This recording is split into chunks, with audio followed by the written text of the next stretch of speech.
一提到佛教，很多人都是這樣的印象：理性、克制慾望、遠離世俗，依靠禪修和智慧獲得解脫。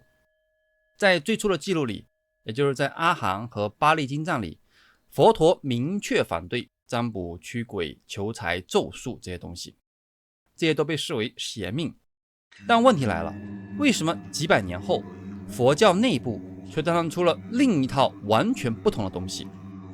在那裡，修行者開始念誦神秘咒語，開始解手印，開始觀想壇城，開始召喚憤怒神靈，甚至把慾望本身變成了修行工具。這看起來幾乎像是另一個宗教。這就是後來的密教，也叫金剛城、真言城、坦特羅佛教。密教認為自己是更高深的教義，是佛陀在更高深的境界裡演說的。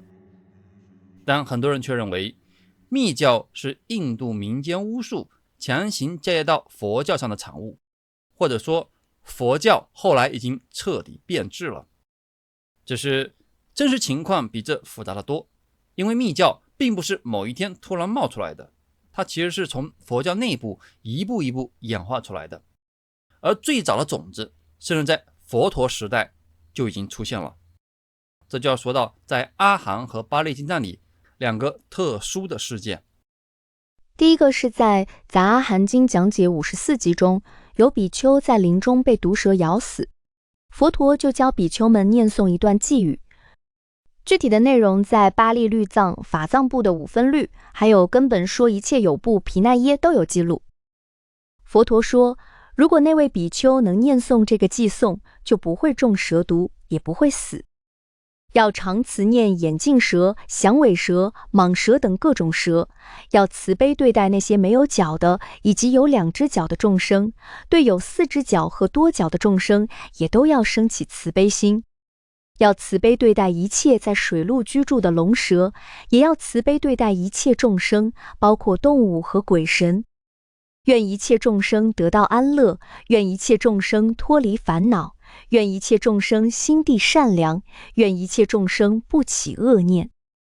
也就是說，佛陀讓比丘們對各種蛇散發慈心，這不是操控自然的魔法，力量也不在具體音節，而在念誦者內心的無害和善意。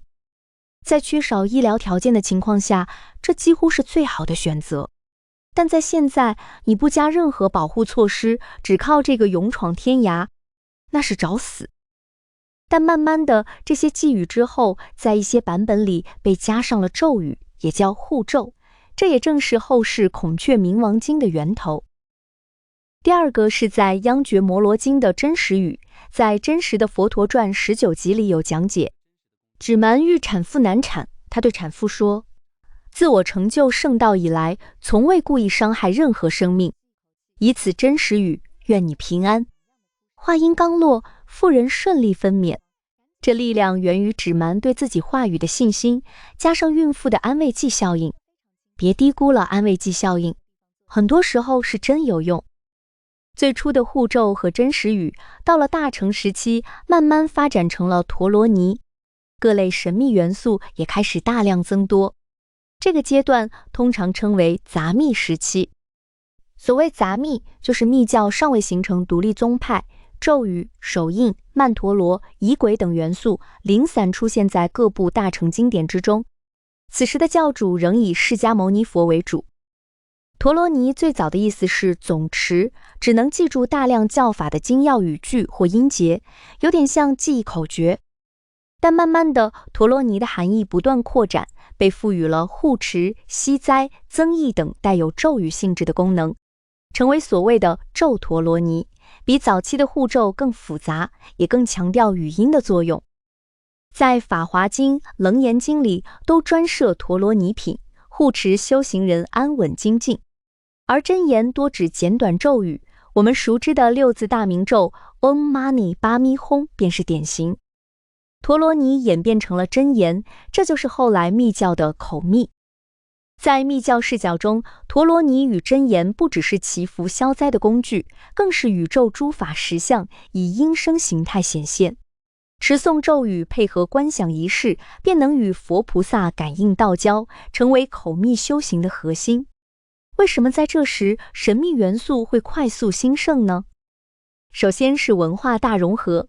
公元1至3世紀貴霜王朝時期，北印度作為絲綢之路樞紐，中亞、希臘、波斯的神秘主義與咒術文化深度交融，佛教大量吸收了這些文化元素。其次是佛菩薩造像興起。公元1世紀末開始，佛菩薩造像日漸盛行，造像的身像、配飾、手勢印象被不斷規範化、體系化，為後來密教的深密以相應的手印和姿態修行奠定了藝術與象徵基礎。不同手印對應不同法義與功德，就像天線能接收來自宇宙的信息，本身就自帶神秘象徵色彩。更關鍵的一大因素是印度教的崛起與滲透。印度教吸納婆羅門教與民間信仰，儀式繁複，神奇眾多。佛教為適應生存環境，大量吸納印度教神奇，轉化為護法菩薩化身，同時借鑑了很多儀式傳統，像國王加冕的灌頂、祭祀祈福的護摩火功、神聖修法壇場曼陀羅，都源自婆羅門教與印度教，逐步融入佛教體系。宗教和政治經常緊密結合，尤其在推崇婆羅門教的那幾個王朝統治之後，這一融合趨勢愈發明顯。總的來說，雜密時期就像一座大熔爐，雖無獨立密教宗派，各類神秘修行元素在此匯集、磨合、生長，核心修行工具也基本成型，身、口、意三密對應的咒語、手印、觀想、儀軌、曼陀羅全部完備，為後續成熟的密教組裝好了所有核心零部件。純密正式誕生。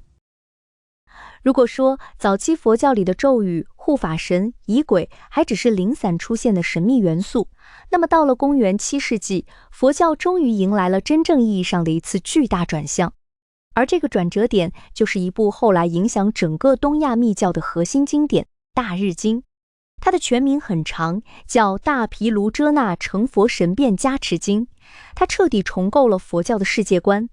在《大日經》之前，佛教的核心教主一直是釋迦牟尼佛，也就是在人世間出生、修行、悟道、涅槃的佛陀。但《大日經》提出，釋迦牟尼並不是終點，在他背後還有一個更高層級的存在——大日如來，也叫毗盧遮那佛。這個大日如來並不是太陽神，而是象徵一種遍照宇宙的終極智慧。它不屬於某一個時代，也不屬於某一個地方，它本身就是宇宙真理的化身。這就意味着佛教開始從歷史中實際存在的佛陀走向宇宙性的佛陀，整個世界觀徹底升級了。而更重要的變化還不是佛是誰，而是怎麼成佛。早期佛教的邏輯其實非常樸素，人有煩惱，所以修行，通過戒、定、慧一點點消除貪嗔癡，最終從輪迴中解脫。後來到了大乘佛教時期，目標又進一步提高，不僅要自己解脫，還要救度一切眾生，但代價也很高，因為大乘佛教認為成佛需要經歷無數劫修行，可能要修幾百萬年，甚至更久。這對普通人來說太遙遠了。於是密教提出了一個極具衝擊力的新思想：既然眾生本來就有佛性，那為什麼一定要等到來世？為什麼不能這一生就直接成佛？這就是後來極其著名的口號：即身成佛。什麼意思呢？不用捨棄身體，也不用死後往生，就在這個肉身之中，就在這一世直接成佛。這套思想在當時的衝擊力非常大，因為它把原本遙不可及的成佛變成了一套似乎可以快速實踐的方法。而這也正是密教真正吸引人的地方。為了實現即身成佛，大日經建立了一整套全新的修行體系，其中最核心的就是後來非常著名的三密相應。什麼叫三密？很簡單，身體結手印，嘴巴誦真言，意識觀想本尊，也就是身、口、意同時修行。密教認為佛的力量並不只是哲學思辨，聲音、圖像、身體動作、意識觀想都能成為進入覺悟的工具。只要三業同步，就能與大日如來的法身產生感應。這已經和早期佛教非常不一樣了。早期佛教更像一種心理訓練，你很容易看到自己的变化。而密教修行已經不再只是心理訓練，而是開始變成一套高度儀軌化、象徵化，甚至帶有神秘力量色彩的體系。與此同時，大日經還建立了一個後來極其重要的東西——曼陀羅。一提到曼陀羅，很多人會覺得神秘複雜，但它本質上其實是一張宇宙地圖。其中最著名的就是胎藏界曼陀羅。所謂胎藏，意思就像母親的子宮一樣。密教認為，所有眾生其實本來就擁有佛性，只是還沒有被喚醒。因此，整個宇宙就像一個孕育覺悟的巨大生命體。這個思想後來深刻影響了日本東密、台密以及整個東亞密教體系。如果說大日經建立了密教的宇宙觀，那麼接下來另一部經典《金剛頂經》則進一步把成佛徹底技術化了。《金剛頂經》的重點不再是大悲本心，而是智慧。它吸收了大量大乘佛教裡的空性思想、唯識思想，並建立了一套非常複雜的五佛五智體系。中央的大日如來代表法界體性智，四方四佛則分別對應不同煩惱轉化後的智慧。簡單來說，他認為人的煩惱意識並不是必須消滅，而是可以轉化。貪欲、憤怒、執着、分別心，這些看似煩惱的東西，並不一定是障礙，本身也能轉化成智慧。於是《金剛頂經》進一步提出，成佛並不是逃離這個世界，而是直接改造你的意識結構。這已經非常接近後期密教最核心的邏輯，不是壓制人性，而是利用人性。這就是密教的根本三句義：菩提心為因，大悲為根本，方便為究竟。同時，他還建立了後來著名的金剛界曼陀羅。如果說胎藏界象徵眾生本具的佛性，那麼金剛界則象徵已經完成修行後的堅固智慧。一個代表因，一個代表果，兩者結合，最終構成了早期純密最完整的體系。金剛頂經進一步提出著名的五相成身觀，他把成佛拆解成一整套瑜伽次第：觀空、起種子字、顯現本尊、成就佛身、最終圓滿。成佛不再只是哲學概念，而變成一套可以被操作、被訓練、被實踐的意識工程。後來日本真言宗甚至直接把它們稱為兩部大法。但問題也隨之出現了，既然寄身成佛成為目標，那人們自然會繼續追問，有沒有更快的方法。於是密教開始一步步走向更激進的方向，其中有一部非常特殊的經典出現了，《理趣經》。這部經後來影響極大，也最容易引發爭議，因為它第一次極其大膽地把慾望、感官、男女情愛直接納入修行體系。他提出了後來極其著名的口號：煩惱即菩提，貪欲即大樂。從教理的解釋上，他並不是簡單鼓勵縱慾，他真正想表達的是，如果一切法本來空性，那麼慾望本身也並非絕對污穢。關鍵不在於有沒有慾望，而在於你是否執着。於是理趣經開始出現一種前所未有的修行方向，不是遠離感官，而是在感官經驗中直接關照空性；不是否定世俗，而是在世俗之中尋找覺悟。這意味着密教開始真正突破傳統佛教長期以來的修行邊界，而接下來印度密教也正式進入了最具爭議的時代。公元8世紀到12世紀的無上瑜伽序時代，這也是印度密教最後的黃金時期。在波羅王朝支持下，大量密教經典瘋狂湧現，修法越來越複雜，也越來越直接。這一時期，密教逐漸分化出兩大體系：父序和母序。父序以秘密集會序為代表，它更強調方便法門，強調男性本尊體系。比如把人的五蘊身心對應五方佛，再通過升起次第觀想自己就是本尊。什麼意思呢？不是向佛祈禱，而是你自己直接就是佛。而到了圓滿次第，則開始進入更深層的身心瑜伽，包括氣脈、明點、輪穴、內在能量等等。修行目標也開始從哲學理解轉向一種非常強烈的身心體驗。這種體驗通常都說成實證，也就是說，如果你沒有這些體驗，你就不是真修實證。而母序則把這種方向進一步推向極致，像《喜金剛本序》《勝樂根本序》這些經典開始大量強調女性智慧、空行母、空性力量以及大樂。於是，在後期密教曼陀羅中，經常會出現一種極具視覺衝擊力的畫面：主尊與明妃相擁雙運。這也是後來外界對密教爭議最大的部分之一。但密教的解釋，這種雙運相只是一種象徵，男性代表方便，也就是慈悲、行動、救度；女性代表般若，也就是空性智慧，二者結合，象徵悲智不二。而所謂大樂，也並不單純指生理快感，它真正指向的是當主體與客體徹底消融時，意識進入的一種極樂光明狀態。當然，問題在於，當這些高度象徵性的體系進入現實修行之後，邊界就開始變得模糊。於是，後期印度密教也逐漸出現大量類似這樣的極具爭議的秘密儀軌。與此同時，大批所謂的大成就者開始出現，無數瑜伽士隱居山林，以身體作為道場，以意識作為實驗對象。佛教的修行也被推向了前所未有的身心實證化。而到了印度密教晚期，還出現了一部集大成經典《十輪序》，它試圖整合父序與母序，建立終極的統一體系。這一時期，伊斯蘭勢力已經開始進入印度，佛教也正在走向滅亡邊緣。於是，十輪序除了複雜的宇宙論與修行體系之外，還首次出現一種強烈的末法危機感。他甚至開始呼籲諸宗聯合對抗外敵。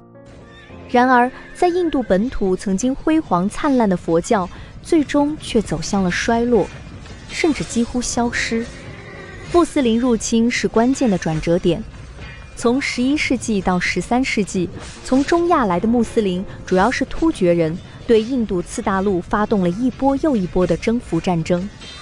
當時的佛教僧侶大量居住在大寺院中，像那爛陀寺、毗契羅摩施罗寺等。入侵者系統性地摧毀寺廟，他們認為寺廟是偶像崇拜的中心；焚燒經書典籍，他們認為這是異教文獻；屠殺僧侶，他們將僧侶看作異教文化的載體，有時甚至將僧侶蔑稱為剃光頭的婆羅門。那些曾經輝煌的佛教知識中心，包括玄奘留學過的那爛陀寺，都未能幸免，被嚴重破壞甚至燒毀。無數珍貴的經卷、論著、藝術品就此消失，這對印度佛教的打擊尤為沉重，因為它的高深教理和複雜修行體系在很大程度上依賴這些高度集中的學術中心來培養人才、保存文獻和開展研究。一旦這些中心被毀，其組織和傳承網絡就受到了致命破壞。佛教徒面對這種暴行，從來都缺乏有效的抵抗和應對，基本都是逆來順受。加上僧侶都集中在大寺院，很容易被一鍋端。相比之下，印度教卻更能抵禦這種衝擊並存續下來。印度教的實踐更分散，深深扎根在社會生活的方方面面，比如種姓制度、祭祀儀式等，而且其中的剎帝利階層有尚武傳統，這使得它的抵抗更具韌性，也更難被徹底毀滅。最終，佛教在它誕生並繁榮了1000多年的老家印度，基本上走向了消亡。回頭再看整個密教的發展脈絡，從早期佛教中隱約出現的神秘元素，到大乘時期大量吸收婆羅門教民間信仰與瑜伽傳統，再到大日經、金剛頂經建立完整純密體系，最後發展出無上瑜伽序這種極端複雜也極具爭議的修行傳統。密教幾乎把佛教對於意識、身體、慾望、能量、宇宙的探索推到了極限。它既展現出佛教極強的適應性與融合能力，也暴露出不斷追求捷徑，最終走向危險的邊界。而那些看似神秘複雜甚至離經叛道的修法，究竟是真正有效的覺悟道路，還是一種高度象徵化、心理化，甚至逐漸異化的宗教實驗？這個問題直到今天仍然在被人討論。